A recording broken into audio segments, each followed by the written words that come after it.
Before we discuss the details of relationships, I'm going to introduce you to relationships. I'm going to click the Open tool, and I've placed a copy of the Northwind database in my Application Development Level 1 folder. I'm going to double-click to open up the Northwind database. The Northwind database has relationships that have already been established. I'm going to click the Relationship tool on the toolbar in order to show you the relationships that exist within the Northwind database. Notice, for example, that the Customers table is related to the Orders table. You can tell by this join line and the 1 in the infinity symbol that these tables are related in a one-to-many relationship. Every one customer can have multiple orders associated with it. If I double-click the line that joins these two tables, you can see that the Customer ID in the Customers table has been related to the Customer ID in the Orders table. Referential integrity is being enforced. That means that you cannot select a Customer ID when adding an order unless that Customer ID exists within the Customers table. Furthermore, if you update the Customer ID within the Customers table, it's going to cascade that change down to the related records in the Orders table. Because Cascade Delete is not selected, you cannot delete customers if they have orders, meaning that no orders can become orphan. You can see that there's numerous relationships that have been established within this particular database. I'm going to close the Relationships window and return to the Database window. There's 3 different types of relationships that can exist between tables. The most common type of relationship is a one-to-many relationship. The second type of relationship is a one-to-one relationship, and the third type of relationship is a many-to-many. Let's take a look at each type of relationship and what it has to offer.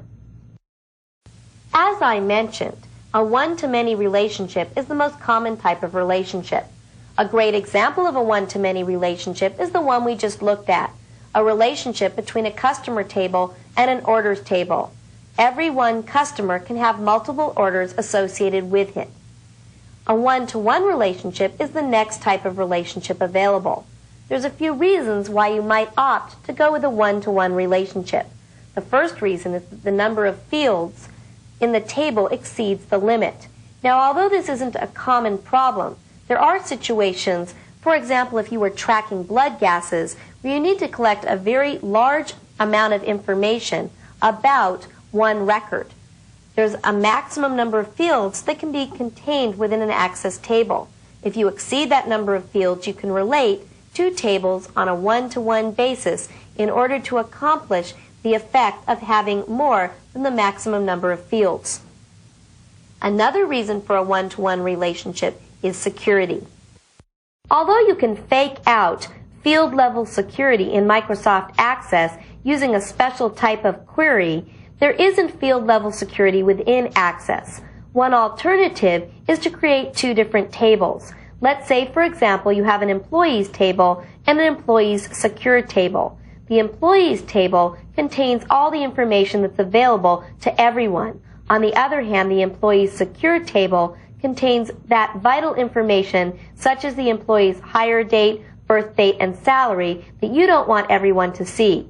You can simply secure that one table that contains that important information and leave the other table unsecure. The third reason for establishing a one-to-one relationship is that certain fields are required for only a subset of data. Let's say, for example, that you have a huge company table with 50,000 records, but there are certain fields that are only needed for a small subset of those records. For example, maybe out of those 50,000, only 50 of the records require the data be entered into those fields. You can move those extra fields into another table, relate the tables on a one-to-one basis, and then only enter the data for those particular records that need those fields. So those are some reasons for a one-to-one relationship. Finally, we have a many-to-many relationship. An example is orders to products. And what we do is we create a bridging table, which would be our order details table. If you think about it, any one order can contain multiple products, and any one product is on multiple orders.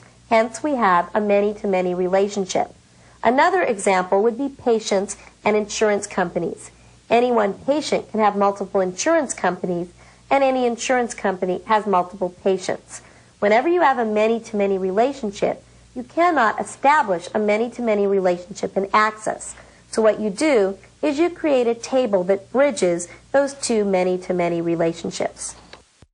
Let's take a look at an example of a many-to-many relationship within the Northwind database.